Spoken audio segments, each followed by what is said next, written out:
começando o 133º episódio do Área de Trabalho da Gigahertz, patrocinado nessa semana pela ExpressVPN. Quem fala aqui é o Marcos Mendes, e assim como toda semana, a Bia Kunz, a garota sem fio, também tá por aqui. Tudo bom, Bia? Tudo bem, Marcos? Feliz ano novo de novo? Feliz ano novo oficialmente de novo agora. A gente começou no dia 1, agora a gente vai começar em dia útil mesmo, né? Muita gente já tá voltando, já tá acompanhando, mas teve gente que aproveitou o fim de ano para colocar em dia os episódios, então a gente tem bastante feedback. Ainda bem, esquenta o coração quando tem bastante feedback. Agora, Bia, eu tenho um segredo para compartilhar com você e com todo mundo que escuta aqui o podcast. No mês passado, bateram aqui na minha porta, eram 2 pessoas com uma etiquetinha assim no peito, terno, falaram assim, escuta, o senhor teria 5 minutinhos para falar sobre a palavra do Notion? Aí eu tava sem o que fazer, convidei para um café, eles não tomavam café, né? Convidei para uma água, tomaram uma água, falaram sobre o Notion. Falei, tá, vamos ver, vai. E sabe que eu tenho usado e eu tô gostando? Olha, cedeu então ao hype? Que coisa, hein? Mais ou menos, é para um projeto que apareceu, no mês passado eu comecei a trabalhar nele, e envolve bastante texto, uma organização de um volume grande de material, e precisava de uma flexibilidade para não já pensar em interface, mas ainda assim para poder administrar de um jeito mais fácil do que de um texto corrido, como é o caso do Ulysses, o caso do Google Docs. Falei, putz, tá aí, eu pensei em usar ou o Evernote ou o Notion. Como o Evernote atualmente é o Evernote, eu falei, não sei. Aí eu resolvi testar com o Notion e tem funcionado super bem. Foi cooptado. Então eu não consigo, nesse momento eu não me vejo migrando tudo pra lá, porque o que ele tá sendo muito poderoso para esse projeto específico, eu acho que é demais para todo o resto da vida, quando eu só preciso fazer um texto, só preciso fazer um roteiro corrido aqui pra gente poder gravar. Então, esse lance dele ser bastante poderoso, eu gostei, né, ele tem, quem mexe no WordPress já sabe, né, que quando você vai com o mouse entre blocos de texto, de conteúdo, tem um botãozinho de mais ali que você clica e vem um atalho, um menu para você escolher, para facilitar essa criação mais modular, né, organização de conteúdos. Ele tem isso junto de você apertar a barra, ele já, a barra de ladinho assim, ele já aparecer também o menu contextual com um campo de busca para você já digitar o que você quer, se você quer trocar o heading do texto, quem seria um separador. Então, olha, finalmente eu vejo o apelo, viu? E você já tem uso suficiente para fazer um review? O que você gosta mais? O que você não gosta? Eu tô com essa impressão de que ele é muito bom para esse tipo de projeto específico, né? Apareceu a necessidade que a ferramenta se molda porque eu preciso, e não aquilo que eu falo que é o contrário, né? Que as ferramentas tentam fazer a gente encaixar no formato dela e nem sempre funciona. Então, para isso eu tô gostando bastante. Vai ter uma segunda etapa desse projeto, que é pegar tudo isso que está sendo criado, links relacionando entre notas, né? Que tem a nota dentro, quer dizer, tem o caderno, sei lá, dentro do caderno tem como se fosse páginas separadas, notas separadas, cada uma com o seu conteúdo, tá tudo embaixo desse guarda-chuvão. E eu tô dentro do Notion fazendo relacionamento entre notas, então você tem um texto que tem um link que você clica, você vai para uma outra nota dentro dele já, ele tem essa navegação. A ideia é pegar isso tudo e exportar em Markdown, para depois ir parar num site. Boa. Vamos ver se isso funciona. Então vamos acompanhar os próximos capítulos. Talvez eu devesse ter testado essa parte, porque eu tenho que ver como é que é o suporte à exportação de Markdown, especialmente para essas notas relacionadas entre si, que funcionam na navegação dentro do Notion. É uma coisa específica, assim, tá fácil demais para ser verdade, se o negócio realmente funcionar. Então, vamos ver. Ainda é um projeto que vai levar um tempinho para ser concluído, mas conforme for evoluindo ou for tendo novas impressões aqui que complementem isso, ou a hora que for pro ar, aí dá pra falar, né, o que era e, enfim, e contar o pós, né, como é que funcionou toda essa segunda parte. Mas nesse momento, pra todo mundo que falou, putz, usa o Notion, eu digo, olha, para essa necessidade vocês tinham razão. Então, vocês que são fiéis da igreja de usuários de Notion dos últimos dias, mandem dicas para o Marcos, que ele vai ficar muito feliz. Mais calma, eu sei que todo mundo já tá escrevendo as dicas loucamente. Me digam se exportação de conteúdos em Markdown a partir de artigos relacionados funciona. A gente começa por aí e vê o que acontece.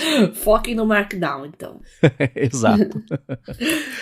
Muito bem, agora que eu fiz aqui a minha confissão, deixa eu começar com o follow-up em relação ao que vocês mandaram nos últimos episódios. E um comentário rápido, tenho falado da alergia da pulseira do Apple Watch que tem me dado. Rendeu, e a Pri Mansur falou que ela também... pois é, né? Não era só eu, tá vendo? A Pri falou que ela também estava com alergia às pulseiras de silicone do Apple Watch. Ela trocou pelas loop esportivas de nylon que fecham por velcro e as alergias pararam. Eu tenho um pouco de resistência a essas pulseiras, porque como eu uso só para fazer exercício e para dormir, né? Suor, essa pulseira tem que ficar lavando ela o tempo inteiro a virar um... né? Sim, a de silicone eu também lavo, mas essa você bota embaixo da água, dá uma esfregada, você pisca, pronto, já secou, né? A de loop esportiva de nylon, que é mais próxima de um tecido, eu não sei, vocês podem me dizer também como é que é essa parte administrativa higiênica da pulseira, porque sendo pra exercício e pra dormir, eu não quero levar a sujeira do exercício pra dormir, e muito menos ficar, né? Você lava a pulseira, bota no varal um pouquinho, sei lá, então... Vamos ver. Mas, obrigado, Pri, por ter mandado essa dica. Tem que ter pelo menos uma reserva, né? Lava uma, usa outra, depois troca outra vez. E eu continuo usando a minha de malha de metal, né? Que realmente também não me dá alergia. Gosto bastante, é prática e ela fecha com um ímã. Se alguém quiser a dica também, eu passo o link pra vocês, tá? A de malha de metal eu tenho um asterisco que eu divido alguma parte da genética com o Tony Ramos. Então, só de testar essa pulseira, já ela me depilou o pulso, o punho, né? As pessoas compravam quando fala pulso, loucamente. Então, também ia ter um problema. Tá certo. Tem as de couro também. Couro também tem esse problema, né? Pra fitness não é muito adequado. Enfim, que bom que nós temos diversos tipos, com diversos materiais, né? Pois é, obrigado mais uma vez. Agora, Bia, a gente tem falado também sobre rastreio de leitura, falamos de aplicativos, etc. Aquelas dicas que a gente deu na semana passada, que vocês mandaram pra gente, na verdade. E o Rodrigo Castro complementou a dica, ele falou para rastrear a leitura com timer, já que tem ali como faz parte do pacote, ele deu a dica do Margins. Ele falou que atualmente só tem pro iOS, mas que tá chegando em breve. Eu vou deixar o link aqui na descrição, mas é basicamente margins.app. Eu achei engraçado que você entra no site, o texto é de propósito bem bagunçado, a margem. Eu olhando aqui, carregando, carregou tudo errado a página, que não é assim mesmo. Parece que fui eu que fiz o CSS, mas não, ela abriu assim de propósito. Mas tá aí a dica, é interessantíssimo. Dá pra ver na interface, né? Ele mostra ali, você já tem, se você estabelecer um desafio de leitura pro ano, ele já mostra como é que tá o seu objetivo, se você, tá na imagem aqui, 9 de 12 livros lidos esse ano, o objetivo aqui são 12, tem a parte de descoberta também, de biblioteca, junto com a home, para administrar o que você tá lendo. Interessante, viu? Acho que pode ser uma boa ajuda aí pra galera, e obrigado, Rodrigo, por ter mandado a dica. Legal. E ainda sobre leitura, agora veio uma dica que me parece que veio de você, né? Que você descobriu um bot. O que tem a ver um bot de Telegram e Kindle? Olha, eu não lembro quem que mandou, se foi em algum grupo, porque já faz um tempinho isso eu comecei a usar. Tô usando, então tô passando a dica pra frente, né? É o Send to Kindle, é um bot pra Telegram. Você configura ali rapidinho, coloca o seu endereço de e-mail da Amazon, porque ele usa esse método, né, para enviar livros, documentos e tal, e pronto, só arrasta, joga lá, vai para sua biblioteca de nuvem do Kindle e vai para os seus dispositivos, caso você esteja configurando para fazer isso lá na página da Amazon, né? Prático, rápido, é só arrastar, soltar e manda o seu material lá para o seu Kindle. Então é o Send to Kindle, o to é o número 2, tá? Send to Kindle Bot. Boa, claro que ele vai estar aqui na descrição. Eu achei bem interessante que ele lida com múltiplos formatos de arquivos para transformar no e-book e poder mandar para o Kindle, né? Isso. E promete suporte a vários idiomas já, né? Que os usuários usem. Sim. Então, a promessa é muito boa. Se você está usando e está gostando, já é uma boa chancela também. É bem prático. Gosto porque é prático e rápido. Sim que é bom. Agora, sobre anéis inteligentes, a gente pediu para vocês mandarem para a gente as impressões que vocês tiveram daquele uso, daquele surto que foi a compra mundial de anéis, quando a Samsung anunciou dela, etc. E o Fabiano Castelo falou que teve a mesma experiência que você, Bia. Ele falou que incomodou o uso. Usou por umas 3 semanas e foi pra gaveta. Não teve jeito. Sigam mandando pra gente. E ele aproveitou e fez uma pergunta. Ele falou assim, qual que é a pulseira que a Bia mencionou, né, que é uma pulseira específica para sono? Ou ele complementa. Ela tava falando de um relógio com sleep cycle, pillow e coisa assim. Eu acho que ele tá falando de um dispositivo que a gente comentou, que não é nem relógio, não é nem pulseira, não é nada, é um clipe que você coloca na roupa, pode fixar em qualquer lugar. E não foi tanto o dispositivo que me chamou a atenção, mas foi o software, né, o ecossistema que faz cruzamento de informações do seu sono com outros dados de saúde, que é uma coisa que eu acho muito útil e que eu já queria ver, né, aí integrada aos mais diferentes wearables. A gente comentou desse vídeo, aí tinha até um colchão inteligente também, tudo por assinatura. Esse software também que eu achei legal, também é por assinatura, né, mas o dispositivo em si eu achei meio coadjuvante, viu? Mas é interessante você ter a opção de clipar na roupa ao invés de colocar na pulseira ou como anel, né?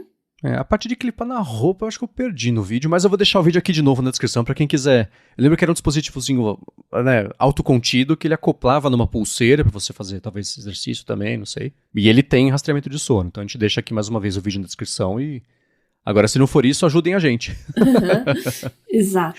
E falando em pedir ajuda, Bia, deixa eu juntar uma coisa com a outra aqui, porque a gente tem um desafio pra vocês, tá? Aparentemente, eu e a Bia comentamos em algum episódio faz um tempinho sobre uma IA voltada para a criação de roteiros. E, ao longo dessa última semana, o Marlon Cerosino falou, né, que a gente comentou isso há alguns meses, procurou, não encontrou, quis saber que ferramenta era essa, a Bia procurou, eu procurei, a gente não encontrou.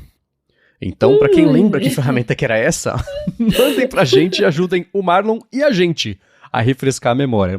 Ele falou que não era um GPT, era um outro LLM que auxiliava na criação de roteiros. Nossa, é que é tanto software, tanto serviço que a gente testa e na hora de falar algum específico, assim, mesmo tendo os links em cada episódio, né, eu fiquei meio perdida nessa, então passei a dúvida pro Marcos, que tá passando pra frente aqui, pra vocês ajudarem o Marlon e nós a encontrar que software é esse, tá?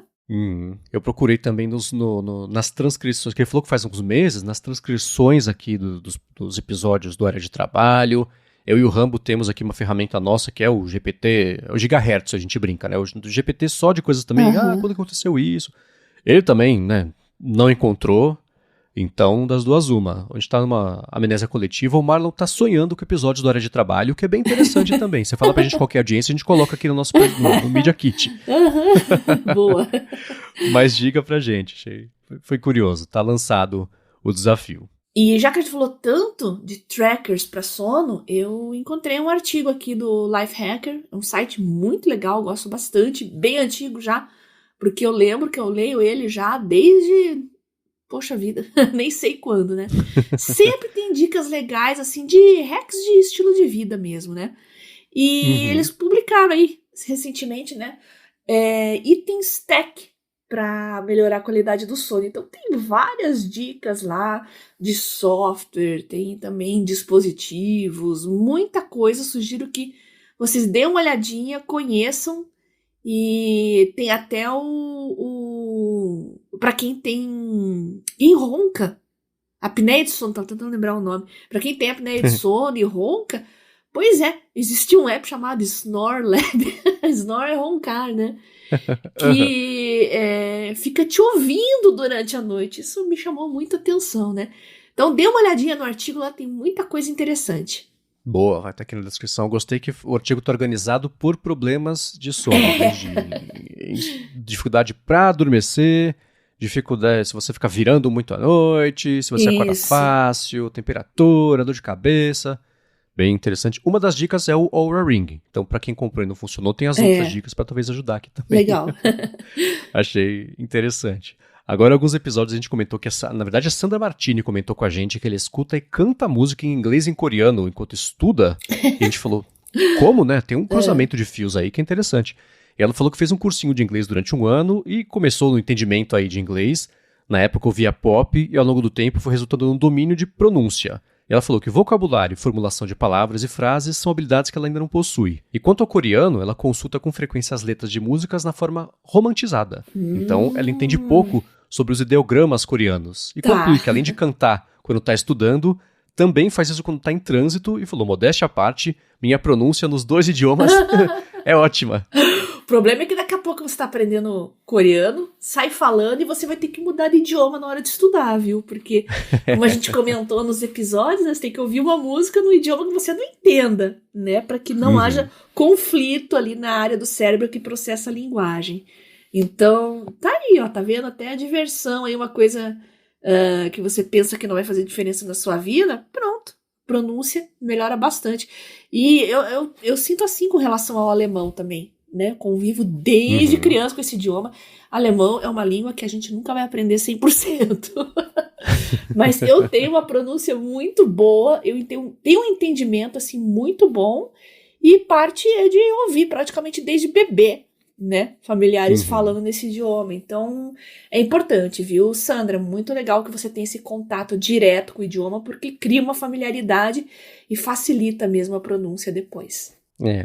E para idiomas que são mais distantes do nosso, mais próximo ainda de latim, então a gente aprende desde criança português, então o espanhol, o italiano, o francês são meio vizinhos ali, né? O alemão, ele se separou mais cedo na árvore de separações de idiomas, então você ter contato quando é criança facilita bastante quando o cérebro está bem mais maleável ainda para você aprender, entender, versus querer aprender quando está mais velho, né?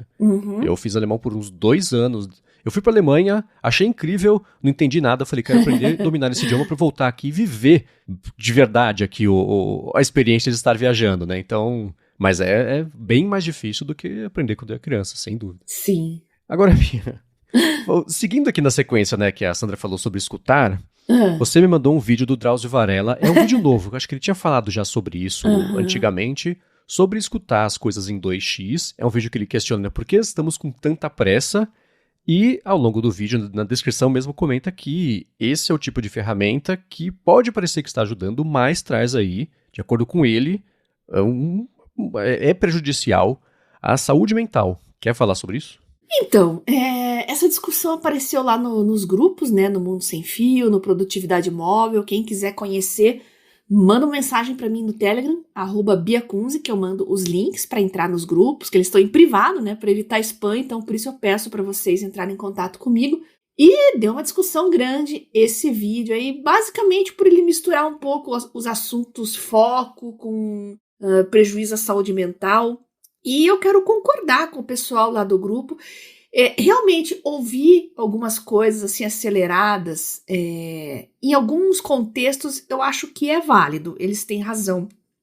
Por exemplo, ouvir um áudio do WhatsApp, você tá sem tempo, não quer perder ali muito tempo ouvindo blá blá blá, ainda mais que tem gente que é bem sem noção na hora de mandar áudio, né? Eu gosto de ouvir as coisas aceleradas, como eu já expliquei, né? Em aulas, mas que eu já conheço o assunto e eu quero só esclarecer determinados pontos. Eu não ouço aulas inteiras, eu vou direto ao ponto daquilo que eu quero esclarecer ou relembrar. Então, como eu já conheço aquele assunto, eu acelero.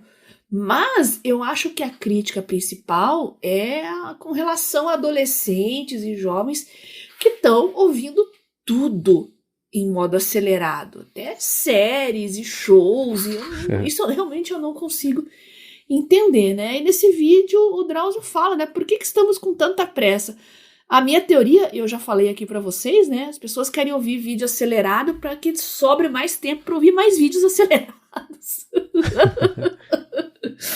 Não, mas falando sério, ele fala que ansiedade, estresse, realmente podem surgir, né? Tem uma ligação aí com pessoas mais ansiosas e isso eu sinto, né? Eu quando eu vejo coisa acelerada, começa a realmente me dar uma ansiedade e não só durante o vídeo, parece que durante o dia eu fico assim também. Então eu ainda ouço podcasts de notícias, por exemplo, né? Drops da CBN, lá tem às vezes 2, 3 minutos. Eu ouço em velocidade normal mesmo, caminhando. Eu tenho o meu momento do dia que eu gosto de ouvir esse tipo de conteúdo, que é ou em trânsito, né, em comutação, ou então em faxina, às vezes em atividade física, né, às vezes música, às vezes eu ouço alguma coisa, Mas não, isso é uma coisa que eu não me permito fazer e eu não vou ouvir conteúdo desse tipo de forma acelerada, não, porque eu percebo que eu não retenho como eu gostaria de reter e eu fico mais ansiosa sim, mas isso sou eu, né? Eu não tenho pudores em escutar em 2x, em 3x, nunca foi Caramba. um problema pra mim. Três vezes já é um chipmunk já, né?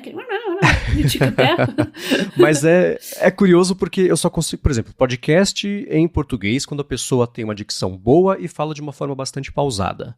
Em 3x, numa boa, mas de fone de ouvido. Na caixa de som, eu brinco que parece que as palavras espalham pela sala assim, e no fone de ouvido é direcionado pro meu cérebro. Tem que sair aí funciona, né? Exato, né? Então na caixa de som não dá certo. Em inglês, 2x,5, 3 vai bem também. No YouTube, especificamente, eu tenho um dado não oficial aqui, é que 90% de qualquer vídeo do YouTube é dispensável. Né? E você até brincou com isso lá no grupo. Você falou que o próprio vídeo do Drauzio é bom, né? Que não tem abertura, não tem pedido pra se inscrever, não tem sininho, não tem seguir. Isso me irrita né? mais, gente. Eu ouço em velocidade normal e eu entendo. Tem um monte de blá blá blá desnecessário. Aí o fulano fica falando lá. Você pode se inscrever. Todo mundo sabe que é só se inscrever, que você pode clicar sininho, tá tudo. Pra que ficar repetindo isso, gente? Acho que todo mundo sabe já como o YouTube funciona, né? Uhum. Não precisa ficar pedindo toda hora aí. E eu digo isso sendo uma pessoa que a gente abre e finaliza. Na verdade, todos os episódios da Gigahertz têm uma estrutura bastante fixa e é de propósito para, primeiro, criar o hábito e a familiaridade para você saber exatamente o que vai esperar e você dá play, você tem que pensar muito e aí você concentrar no conteúdo. Perfeito. E outra coisa, tem capítulos. Dá pra pular os capítulos. E outra coisa, para quem quiser mexer na velocidade, você mexe na velocidade. E acho que no YouTube, agora tem a parte de você separar os vídeos também, etc. Mas a inflação da duração do vídeo com conteúdo, com uma parte que não tem substância, você entra, você quer descobrir uma informação. É um vídeo de 15 minutos, que começa com aquele teatro todo, aí conta uma história. No meio do vídeo, em algum momento, teve informação, e aí depois tem mais a outra metade de nada de novo, né? Isso é que nem a carteirinha de estudante, que o preço do ingresso foi aumentando a quantidade de carteirinha de estudante, o preço compensou porque tinha mais carteirinha, é a mesma coisa, né? Ficando em 2x, o pessoal tendo... A gente, assim, quem entra em qualquer vídeo do YouTube hoje em dia e assiste do começo ao fim, prestando atenção em 1x, vocês são heróis. Merece aquela medalha de honra púrpura lá. Obrigada. Porque não dá, né? Porque tem muita sobra. Né? Você quer descobrir uma informação, então, como é que aquelas profecias que se autocompletam, né? Então acho que é meio por aí. Mas, não sei, eu convivo bem com essa aceleração e não é isso que degrada a minha saúde mental. Tem outras coisas mais no topo dessa lista. Acho que vai bem de cada um. Nossa, e é tão bom pessoa que faz capítulos. Pra mim é a melhor coisa. É muito melhor do que acelerar. Por exemplo, você vai falar de gadgets, como a gente estava falando ali, pra sono.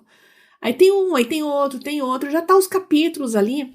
E esse é o tipo de conteúdo que eu deixo pra ver na minha mesa aqui. Não escuto em mobile, não. Justamente porque eu quero ver na tela grande, eu quero prestar atenção nos detalhes, e eu consigo pular os capítulos ali. Geralmente eu pulo a parte de caixa, tem gente que tem fetiche em caixa, né? Gosta de ficar mostrando a embalagem, essa parte eu sempre pulo, porque realmente não me interessa. Então é muito mais prático e... Nossa, muito amor para produtor de conteúdo que faz isso, viu? Amo vocês. Obrigado. Agora é bem interessante você ter falado sobre fetiche de caixa. Eu tô sendo injusto aqui, tá? Então, foi um feedback muito bacana. A gente lançou pra vocês que escutam aqui o podcast o desafio de mandar pra gente qual que é o gadget mais antigo que vocês têm. Esse desafio, ele tá mudando e expandindo pra coisas ligadas à tecnologia, coisas velhas ligadas à tecnologia que vocês têm aí em casa, encostado. Pode ser um CD ou disquete ou seja lá, o que for, né? E o Rubens Padovese mandou pra gente um conjunto de 18 fotos com muita coisa velha. Eu brinquei de fetiche de caixa por causa disso, né? Ele falou que guarda tanto caixa, né?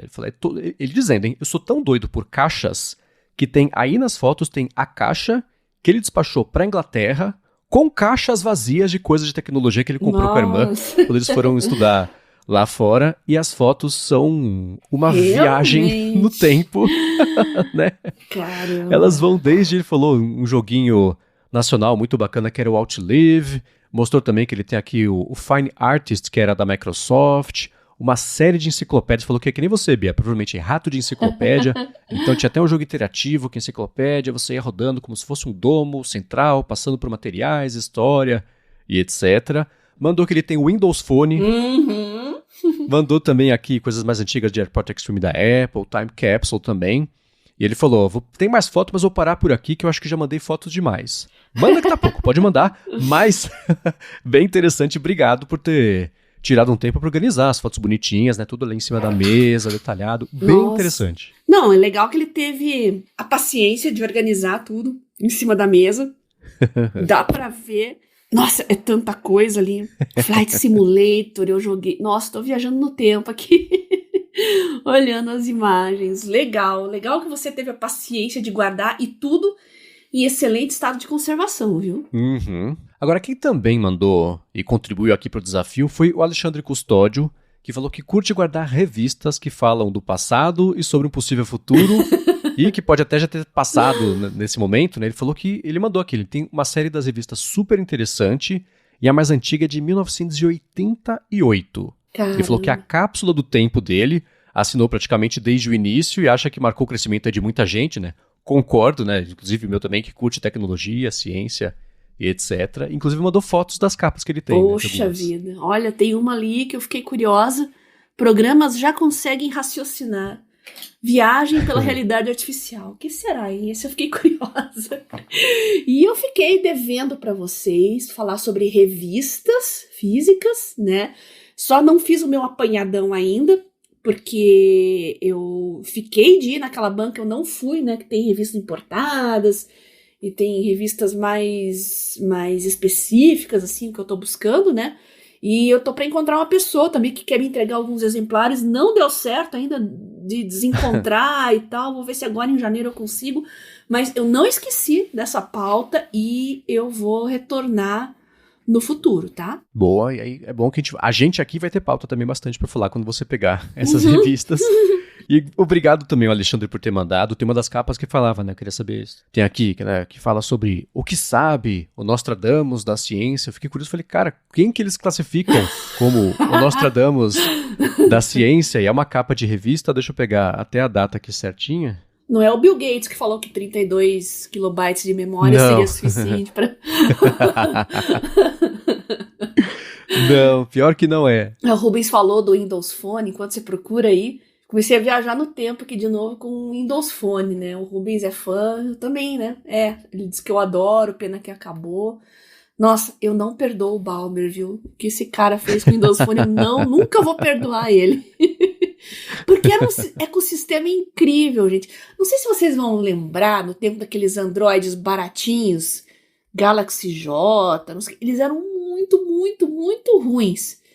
E eu gostava de analisar, escrever, resenhar muito o aparelho de entrada, porque tinha uma demanda grande por esse tipo de dispositivo.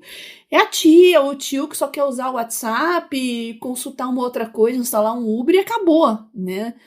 Então, tinha uma demanda por esse tipo de usuário, só que não tinha aparelho bom, adequado para eles. Eram todos lentos e memória insuficiente.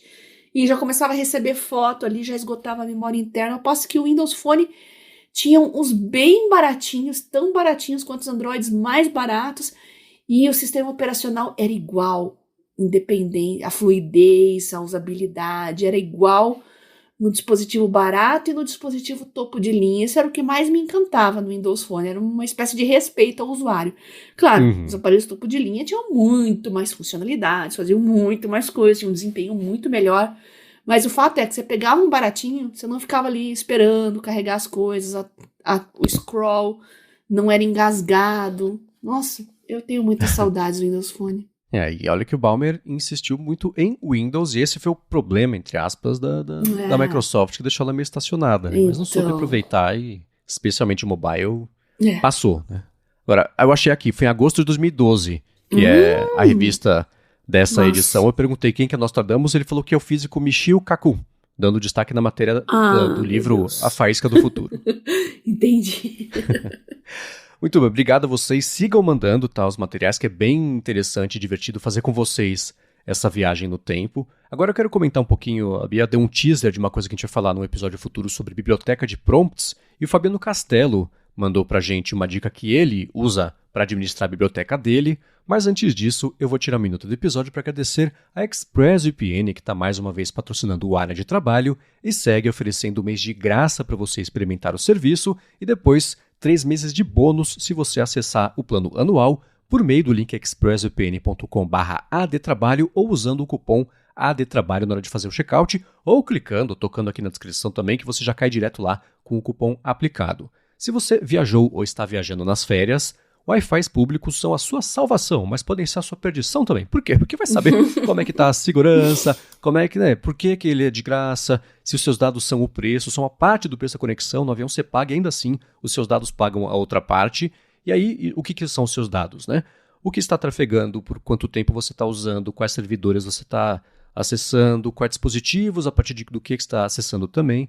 E você deveria poder dizer não para esse tipo de coleta de dados, afinal os dados são seus, e você diz não com o ExpressVPN e passa a ser tudo criptografado e nem ela sabe o que está acontecendo com os seus dados ao longo da sua navegação. Eles também investem muito em estabilidade, em velocidade, então mesmo roteando os seus dados para países distantes, você não é penalizada ou penalizado por isso. E por que você rotearia para países distantes? Para streaming, por exemplo, você vê o catálogo desses países, que é diferente do Brasil. Você liga, roteia pelos Estados Unidos, o streaming acha que você está lá, aí ele mostra o catálogo de lá, que é diferente do que tem o daqui. The West Wing, que eu estava vendo no Max com a ajuda da ExpressVPN, saiu do Max, eles não renovaram para cortar custos, fica aí na mão. Mas ainda assim eu posso seguir usando a ExpressVPN para ver outras coisas por lá, em outros streaming de áudio também. Isso acontece, o contrário também, estou viajando, quero ver uma coisa que só tem no Brasil, ligo, roteio pelo Brasil e pronto, assisto a esse conteúdo. E para ver como é fácil você colocar no seu telefone, no seu tablet, na TV, dependendo do modelo, na Apple TV, que é como eu uso, no roteador de casa, se você quiser já proteger a conexão de todo mundo ao mesmo tempo, faz o seguinte, vai em expressvpn.com/adtrabalho e aí você tem um mês de graça para experimentar, depois 3 meses de bônus quando acabar o seu plano anual que você assinou por meio do link expressvpn.com/adtrabalho ou usando o cupom ADTrabalho no checkout ou clicando e tocando aqui na descrição para já cair com tudo aplicado bonitinho. Muito obrigado a ExpressVPN pelo patrocínio de mais esse episódio do Área de Trabalho e pelo apoio a toda a Gigahertz. E eu quero reforçar aqui que tem muito documentário legal que nunca vai ser mainstream, e quando eu falo mainstream é de uma Netflix, da vida, uma poderosa, porque hoje nós temos elite nos streamings também, e temos os streamings alternativos. Eu tô vendo alguns serviços que eu quero falar no futuro para vocês, mas sem um VPN você fica sem acesso a muita coisa, como aquele documentário Swiped que eu falei, lá do Channel 4, né, de um canal britânico. Então, sem VPN, realmente, você fica isolado de muita coisa que não é mainstream no mundo aí do streaming, documentários, coisas interessantes. Muito obrigado ao pessoal da ExpressVPN por patrocinar o Área de Trabalho. Obrigado, e vamos lá. Você fez o teaser, a gente vai em breve falar sobre biblioteca de prompts, que é uma forma de você administrar e ficar mais fácil de você reutilizar prompts que você tenha tarefas que tenha que cumprir com frequência nas conversas com LLMs. E o Fabiano Castello falou que a biblioteca dele fica numa ferramenta que ele conheceu aqui no Área de Trabalho, que é o Expanso. O link vai estar aqui mais uma vez na descrição. É uma figurinha carimbada recente, o Expanso aqui, né, Bia? Mas pelo visto já está fazendo diferença. E ele falou que mantém uma aba fixa no VS Code com a configuração do Expanso e sempre que ele quer acrescentar ou mudar alguma coisa, já está na mão.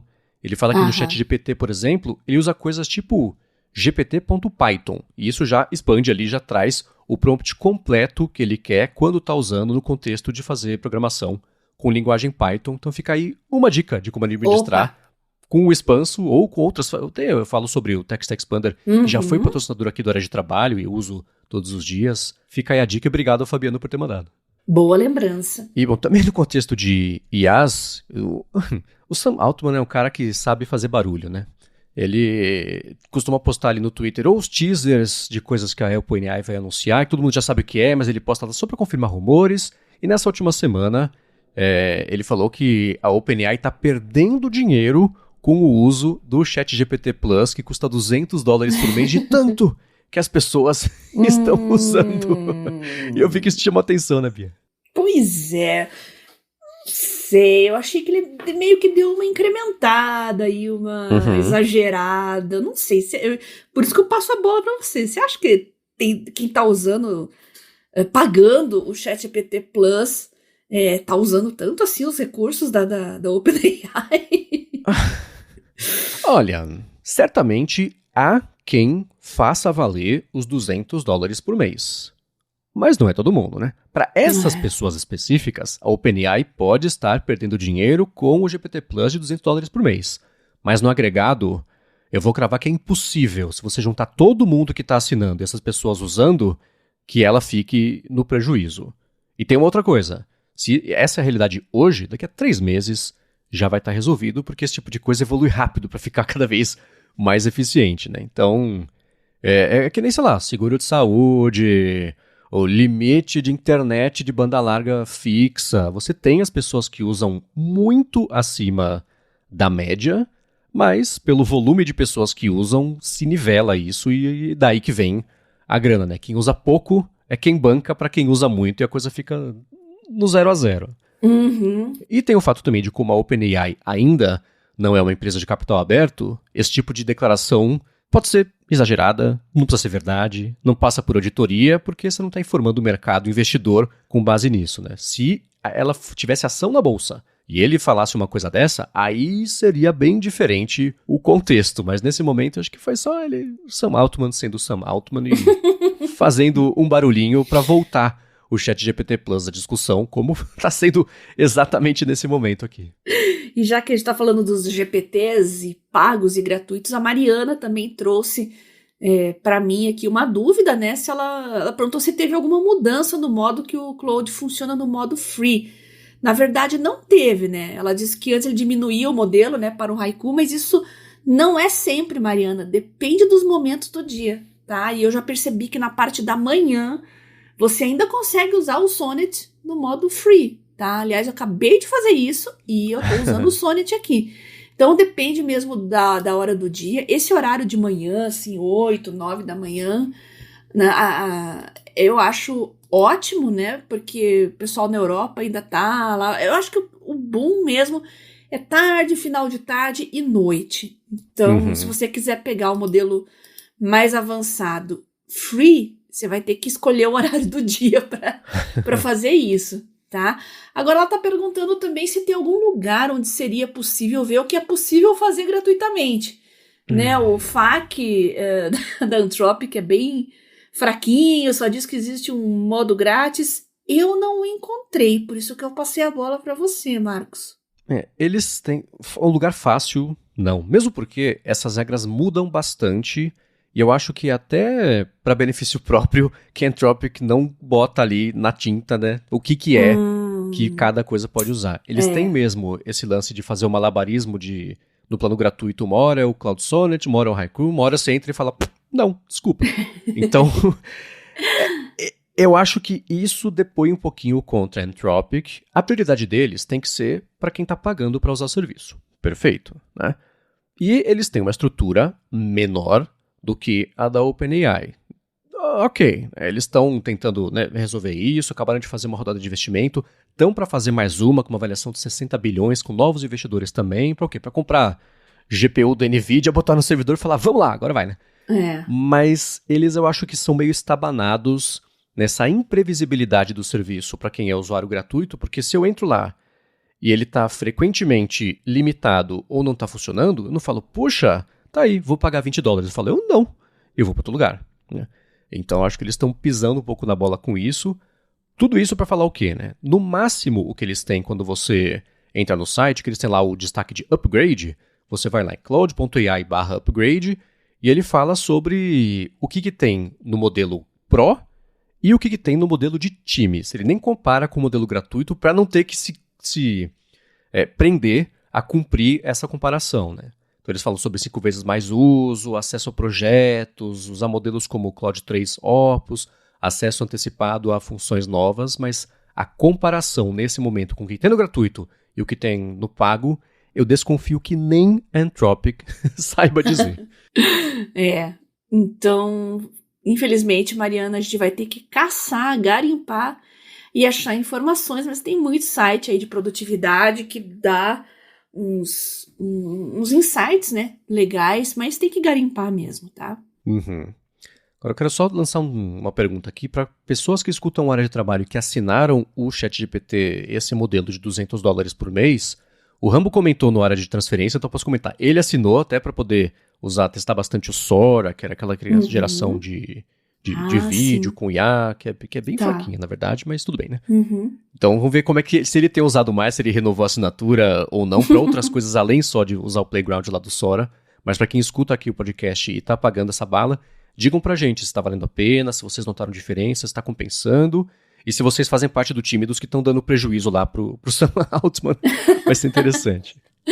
E quem também falou nessa última semana, eu não diria que prestou contas, e eu tô falando também porque é a Bending Spoons, né, que tem uma relação com ferramentas que tentam incorporar IA. Eles também compraram faz um tempo o Evernote, prometeram um monte de melhorias e publicaram um texto prestando contas das 100 melhorias que eles lançaram ao longo de 2024. Antes de qualquer coisa, Bia, pensando, eu tô perguntando do jeito não irônico, tá? Pensando no ano passado, você tendo... Testou as 100 melhorias. Vamos fazer um review de uma por uma aqui até o final do episódio. Meu Deus! Não. Olhando de modo geral, como é que você usa... Como é que você percebe que tá o Evernote em comparação com talvez o começo do ano, pré-compra da Bending Spoons, saldo positivo, saldo igual... Esquece talvez o preço, a gente falou bastante disso, mas ferramenta mesmo. Eles estão cumprindo a missão de melhorar? Olha, eu acho que a minha principal crítica, que era o desempenho, a rapidez, eles ficaram aí, nossa, acho que os últimos 1 ou 2 anos, eu tava com muito problema com relação a isso. Parece que corrigiu, realmente tá rápido para abrir, a busca tá mais eficiente, não tá mais tão enrolada. Eu não curti muito a busca por IAs. Eu acho que é por tanto tempo usando, eu tenho minhas tags, eu tenho minha própria forma de organizar, eu fui criando minha própria maneira de organizar as coisas e achar facilmente, que, não sei, a busca por IA para mim não traz os resultados mais relevantes, não. Mas muita coisa, assim, do dia a dia que eu continuo usando realmente melhorou, tá? Eu tô ainda bem presa aos usos que eu sempre fiz, né?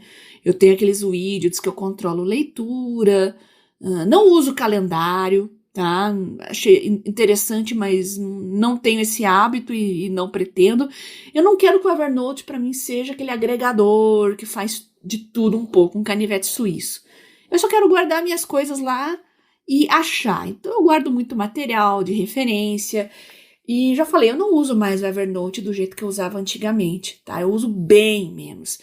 Para mim, o que é interessante é o meu acervo, né? Eu tenho mais de 10 mil notas lá, então achar as coisas para mim é o mais interessante.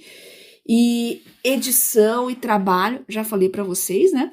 É o Samsung Notes. Eu moro dentro do Samsung Notes porque eu escrevo, digito, marco PDF, leio papers, catalogo, e depois que eu li, assim, que quero guardar, eu guardo no Evernote, e é só isso mesmo, não faço mais, não vou além, não sou mais heavy user, tá, gente? Então, mudou. Não pretendo abandonar, cogitei abandonar, mas é por pura preguiça, tá? Tem 10 mil notas lá? Tem, eu acho, tá tudo organizadinho, tudo tagueadinho, tem os cadernos, então eu simplesmente não quero largar, porque é uma biblioteca considerável, né? Mas quem sabe para o futuro eu não tenho o meu próprio GPT, né? E aí eu não preciso mais da Evernote. Vou criar uma IA aqui e alimentar ela com o meu próprio acervo. Eu quero saber de vocês também, que escutam aqui, como é que tem sido esse processo. E, de novo, esquece a parte... A gente falou bastante aqui do lance do preço, que é o que a Bending Spoons faz, né? Mas, se junto disso eles estão entregando a outra parte da brincadeira, que é mesmo o benefício, especialmente no que já é impressão da maior parte de quem usa bastante, como era o caso do Evernote com o negócio da lentidão, se está entregando, pelo menos justifica. Mas ainda assim, esse é o playbook deles, né? Não tem jeito. Sim, mas tarefa não uso. A única coisa que eu coloco lá são os livros que eu tô lendo, aí eu dou um check down, né? E coloco as minhas notas e observações sobre aquele livro.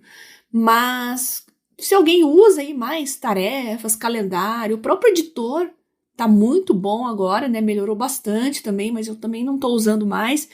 Quem usa, manda o seu feedback pra gente, nós vamos compartilhar com todo mundo. Manda sim, já agradeço de antemão, como diz o clichê. Agora, pra gente finalizar aqui, antes de falar sobre as metas que a gente tinha definido do ano passado, fazer nossa análise disso, definir também as metas aqui para 2024, eu quero trazer, a Bia mandou pra mim, e vocês devem ter mandado no grupo, ela encaminhou um texto que reflete o marco regulatório da IA no Brasil, um texto do Ronaldo Lemos, e escreveu sobre como em IA, e fez um contraponto entre o Brasil e a Índia. Como o Brasil pensa pequeno e a Índia sonha gigante, ele comparou a economia que por décadas do Brasil foi maior do que a Índia, em 2011 isso virou, e a Índia, ele fala, né, que foi ativa na ambição de virar liderança tecnológica e o Brasil ficou numa postura subalterna. Ele falou uma coisa que eu até trouxe aqui quando o Brasil estava para aprovar. Ainda não está 100% aprovado, mas passou por etapas de aprovação essa lei da IA, que ele falou que é uma cópia, ou melhor, uma caricatura da lei europeia, com a adição da parte de direitos autorais, que isso é original da parte daqui.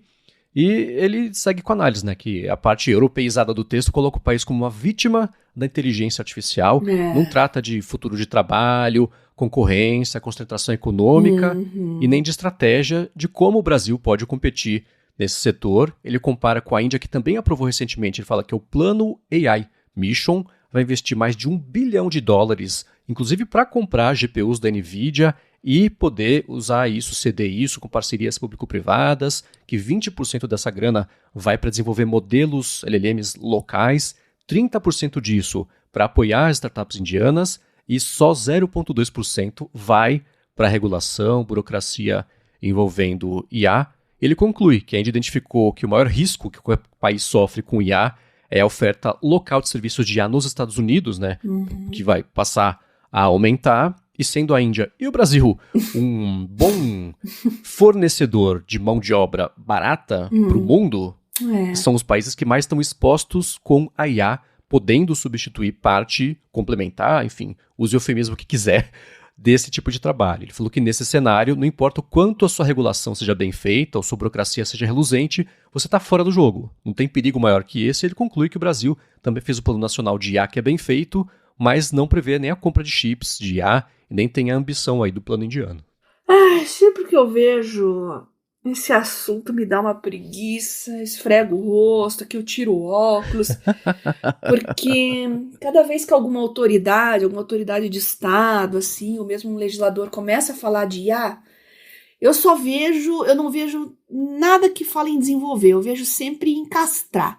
Não, a gente tem que regular, a gente tem que limitar, porque parece que é um monstro que devora tudo, quando na verdade não tem nada definido ainda, e tudo que chega de novidade de forma bem rápida, parece que as pessoas não acompanham e não pensam grande, né? Como diz o próprio artigo lá do Ronaldo, né? O Brasil pensa pequeno e a Índia sonha gigante. A única coisa que algum político, algum legislador abre a boca para falar, eu fico que nem o Didi nos Trapalhões, sabe? Abrindo a boca, assim.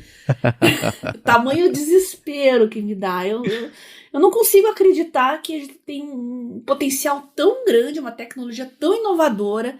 O momento é agora de ser vanguardista, de criar coisas.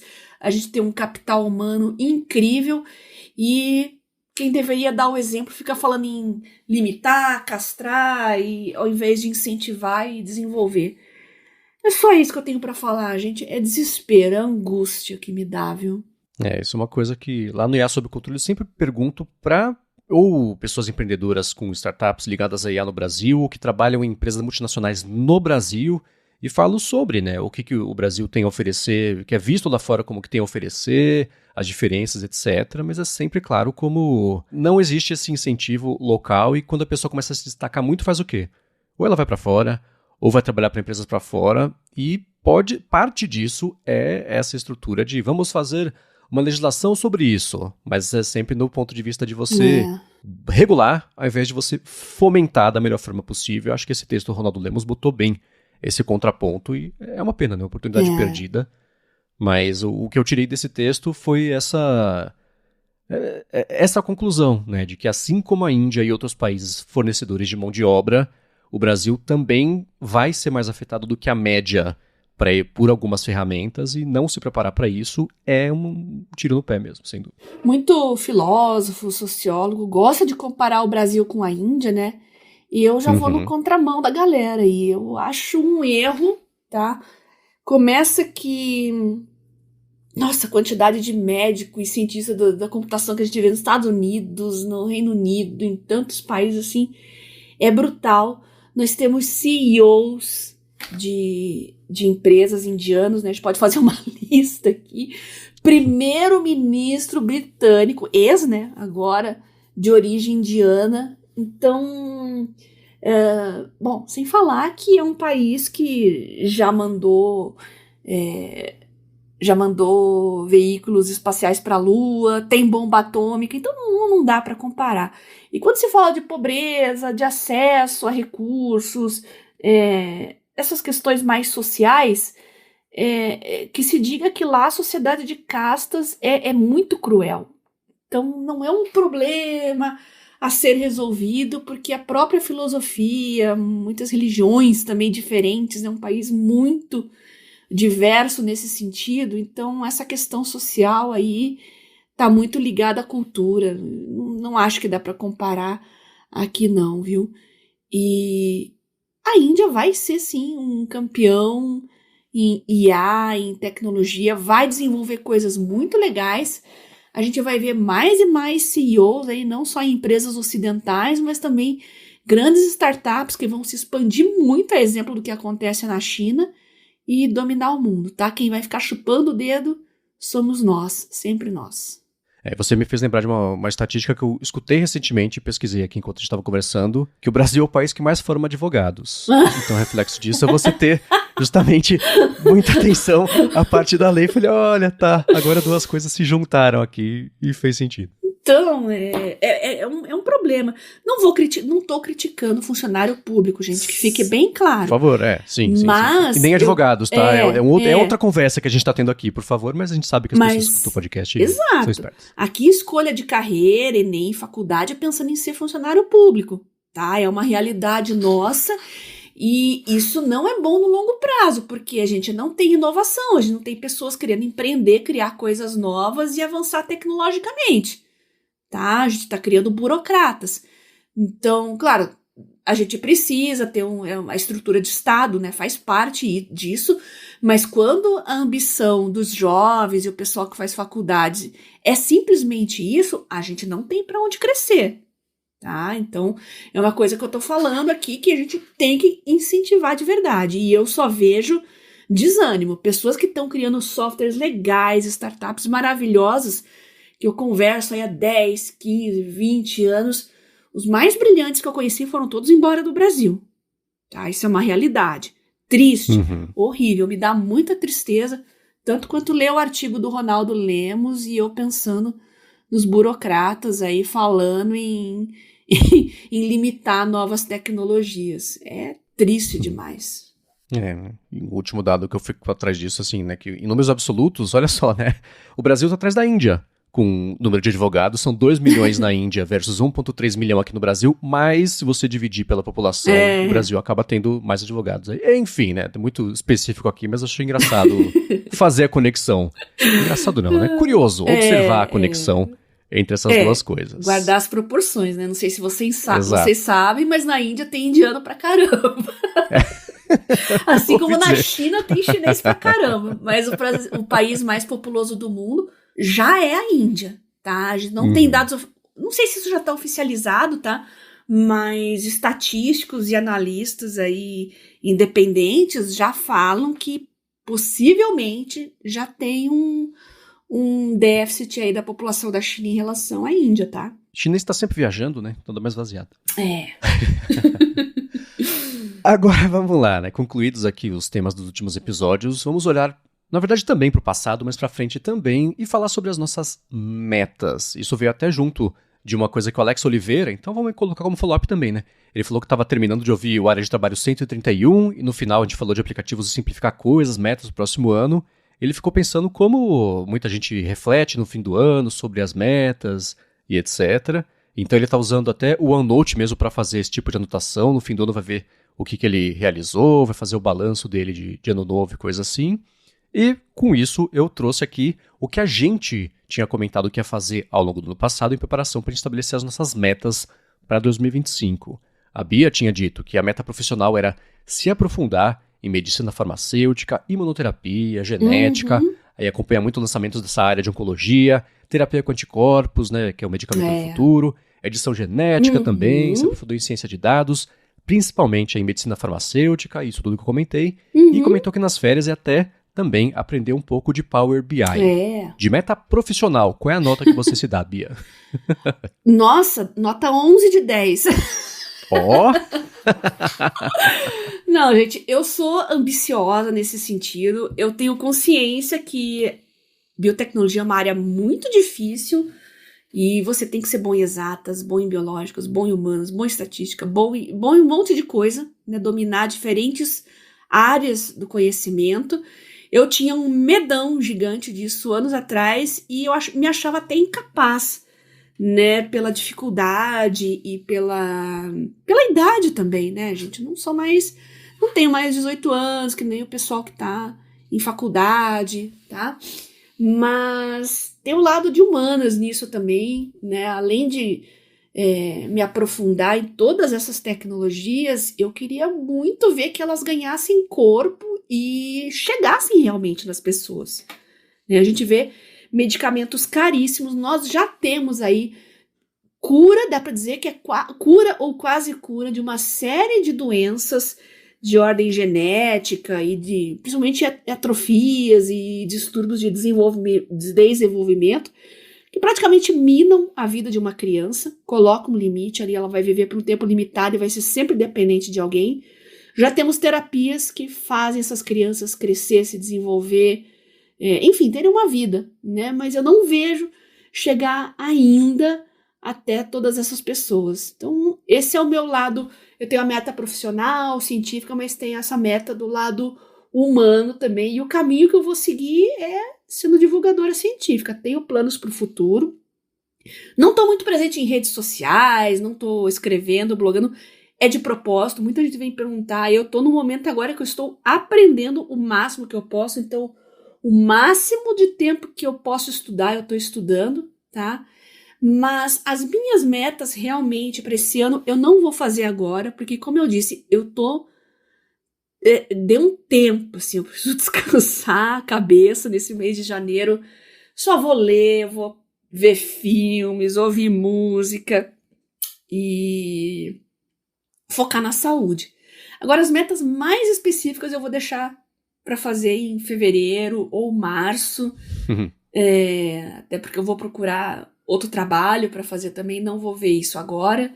Eu realmente preciso cuidar da minha saúde, tá? O balanço de 2024 foi bem positivo, eu não exagerei, não tive burnout igual nos outros anos, acho que eu achei um equilíbrio agora, tá? Mas a minha meta vai ser, esse ano, comer melhor, né? E ser regular na atividade física, que isso realmente eu pequei demais em 2024, também um pouco em 2023, tá?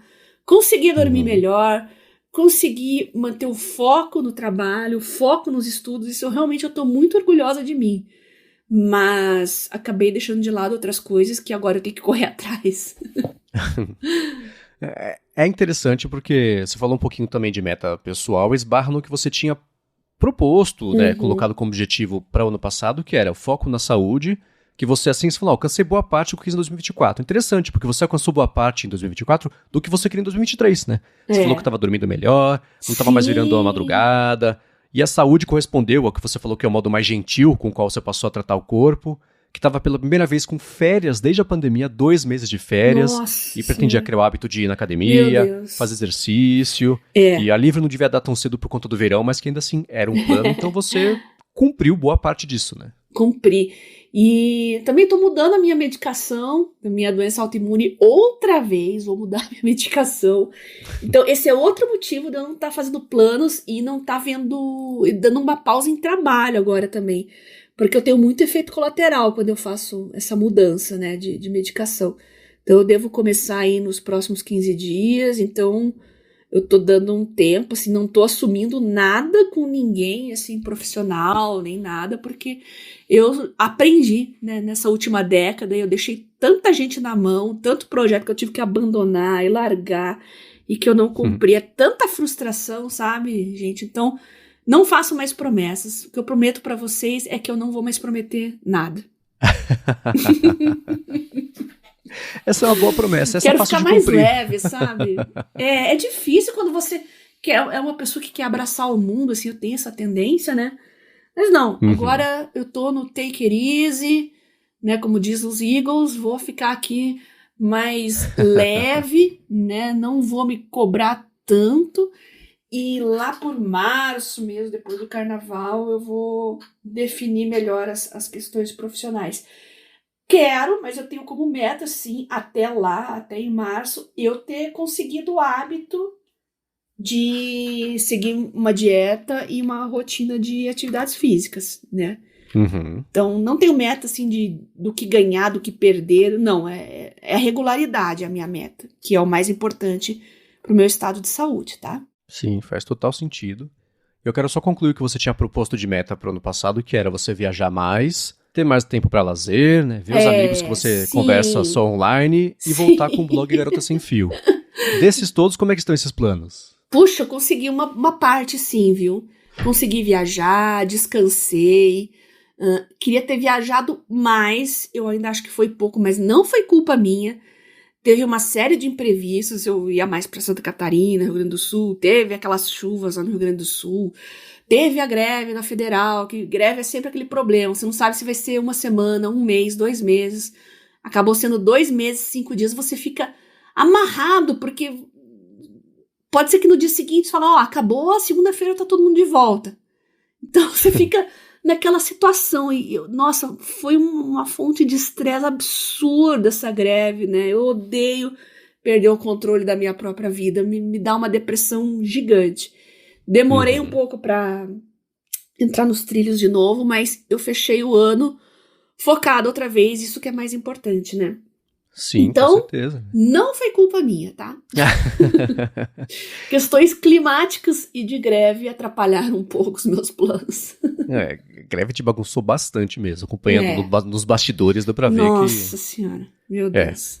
Que tenha sido a última.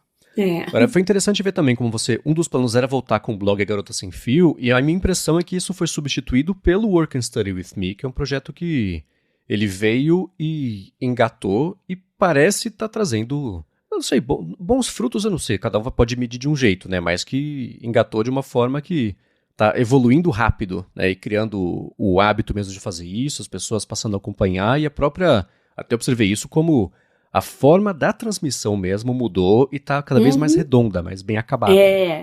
Tudo podcast, vídeo, é assim, né? No começo a gente fica meio tateando no escuro, tentando achar o caminho, né? Mas uma hora a gente pega no tranco. E isso também é um aprendizado no sentido de entender melhor o que funciona, o que não funciona, o feedback das pessoas. Eu recebi muito feedback, também aprendi com isso. E tudo isso vai ser material para eu escrever no futuro. Tá? Embora eu não tenha voltado com o blog ainda, acabei tendo que adiar por todos esses imprevistos, né?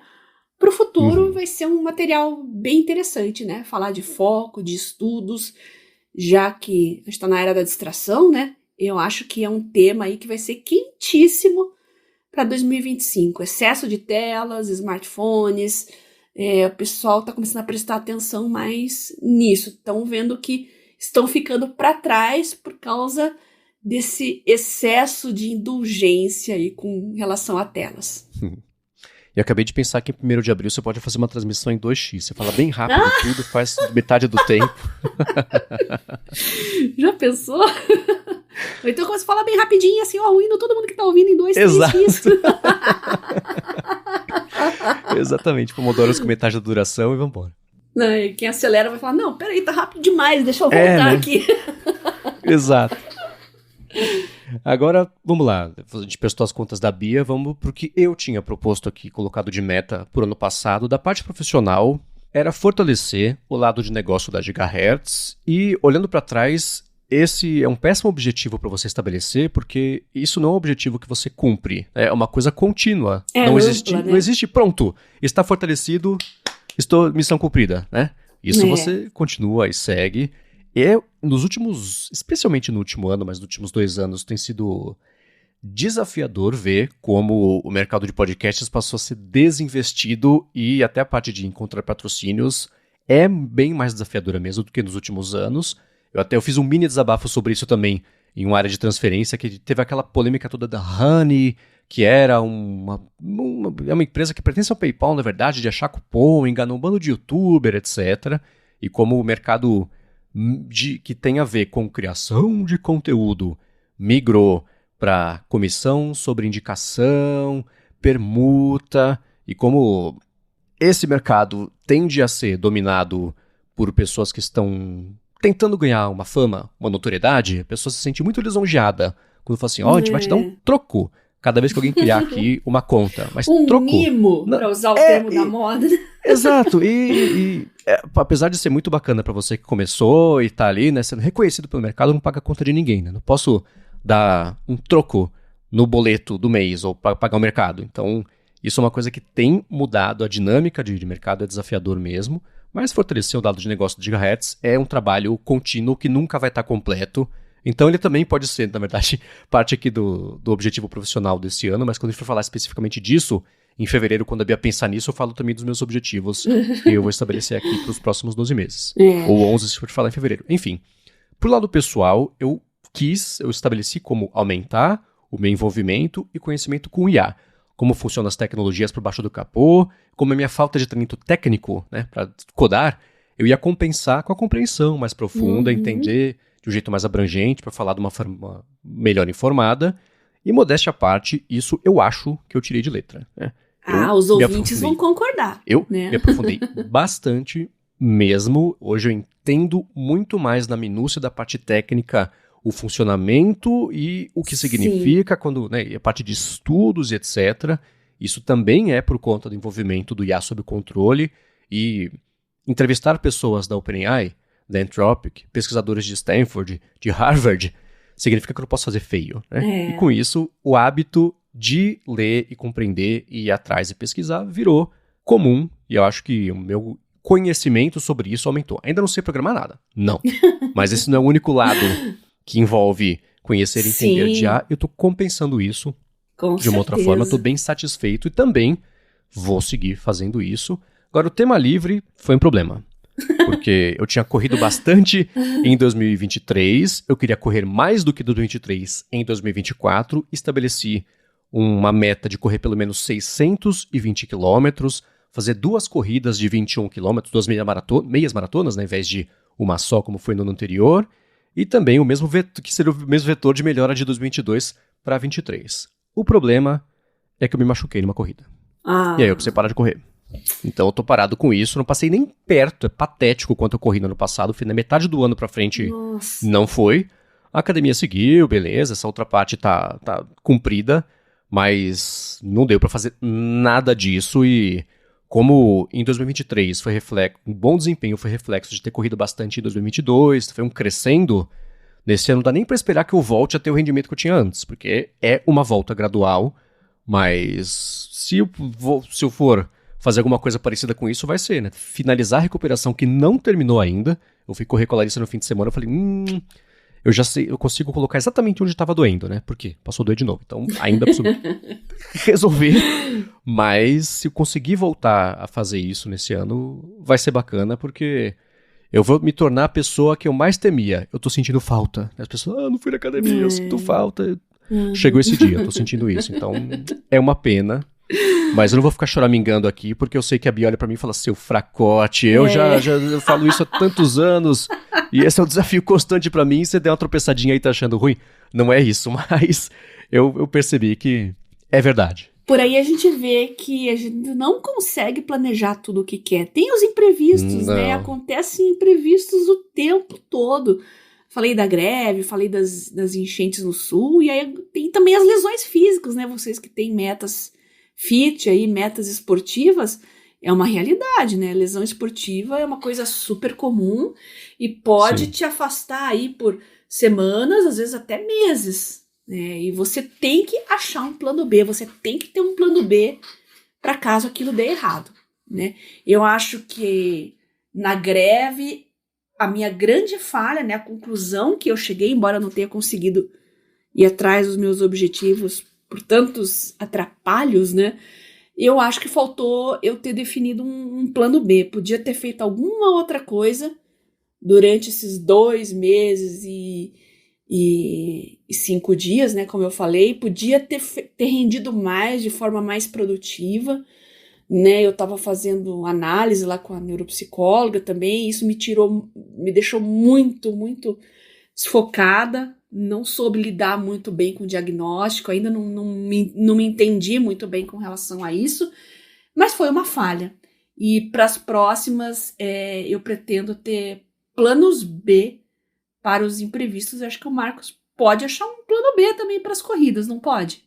Posso, com certeza, né? Existem outros exercícios cardiorrespiratórios que não envolvam correr, né? Isso eu poderia ter feito, mas parte do plano de recuperação era: calma, relaxa, você vive anos correndo feito um idiota, dá pra dar pro corpo a oportunidade de se recuperar numa boa antes de voltar a fazer isso.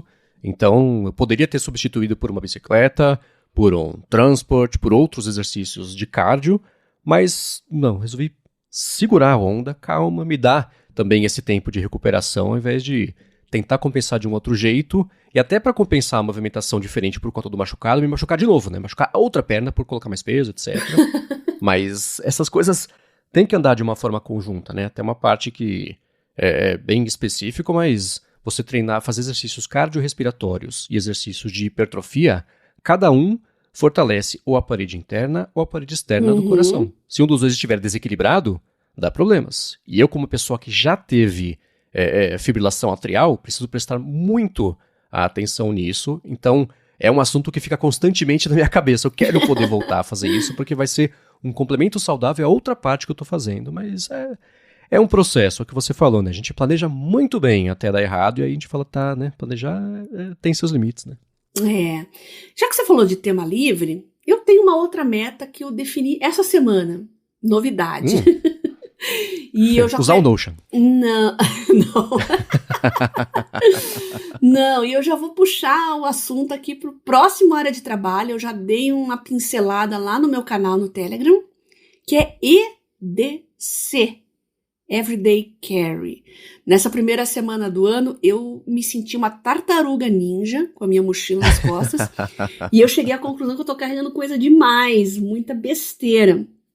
Então, minha primeira providência vai ser substituir mochila, depois de muitos anos, por bolsa. Eu já uso bolsa, assim, socialmente e tal, mas trabalho, faculdade, é sempre mochila. Eu falei, não, esse ano eu não vou mais usar mochila.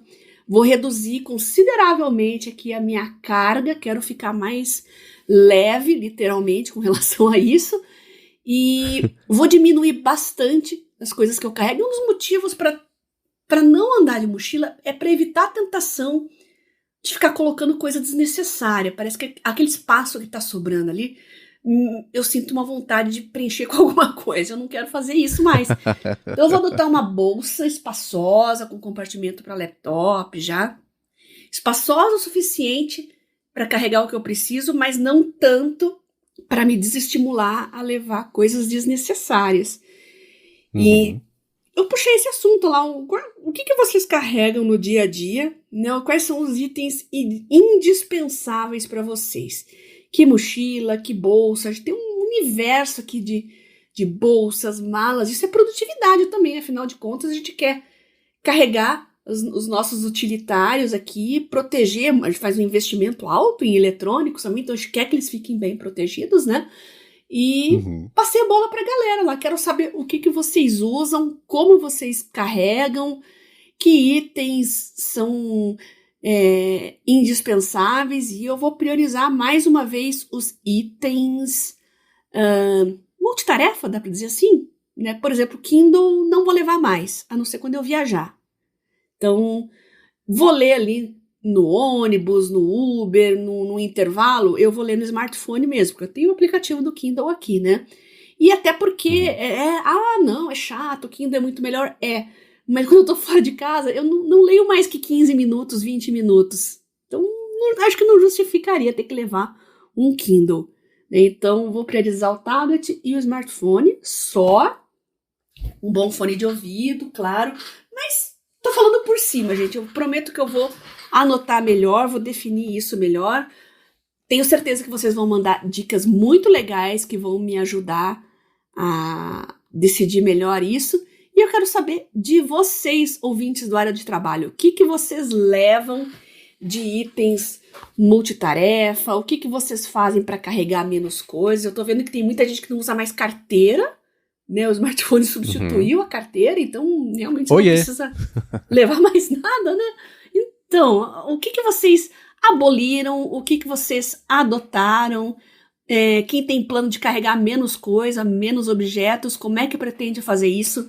Então, já está aberto lá o meu Telegram para vocês mandarem suas dicas, suas sugestões, @BiaCunze, pode mandar links, prints, lojas, itens, coisas que vocês compraram, ou até mesmo algumas filosofias aí com Everyday Carry, que eu sei que tem gente que é muito empolgada com isso, né, Marcos? Sim, é um assunto que eu sei que desperta muitas paixões e interesses, né? O Guedin tem uma coluna fixa, eterna, que trata sobre isso. Né? Muito bem lembrado. Então, a gente sabe que vocês vão ajudar muito a gente e a vocês próprios e próprias também com esse tipo de dica, porque eu acho que ela é o tipo de coisa bastante fértil. Bom, pra falar comigo, se vocês quiserem, é MVC Mendes no Instagram e no Threads, pra achar os links do que a gente comentou aqui, as notícias, as matérias, as dicas, gigahertz.fm/adtrabalho/133. Lembrando que vocês podem mandar feedbacks, perguntas e também qual que é o programa de IA, de roteiros, que o Marlon perguntou pra gente em gigahertz.fm/feedback, eu também pra Bria. Quero agradecer a ExpressVPN pelo patrocínio do episódio de hoje, a vocês que deixam os reviews, as avaliações e que ajudam o Área de Trabalho a chegar cada vez mais longe, e a você, Bia, por semana após semana, ajudar a gente a ter uma vida cada vez mais produtiva. Eu que agradeço você, Marcos, pelo convite para fazer o Área de Trabalho, nossos patrocinadores que apostam na gente e os nossos ouvintes que estão pautando constantemente aqui todos os episódios, mandando dicas, sugestões, comentários, softwares, fotos de velharias que a gente também adora ver e a gente fica na guarda aqui para vocês mandarem mais coisas. Então, repetindo, @BiaCunze no Telegram, onde vocês também podem pedir os links para os grupos, pro canal no YouTube, pro canal no Telegram, tá tudo lá. É só falar, Bia, manda os links dos grupos para mim aí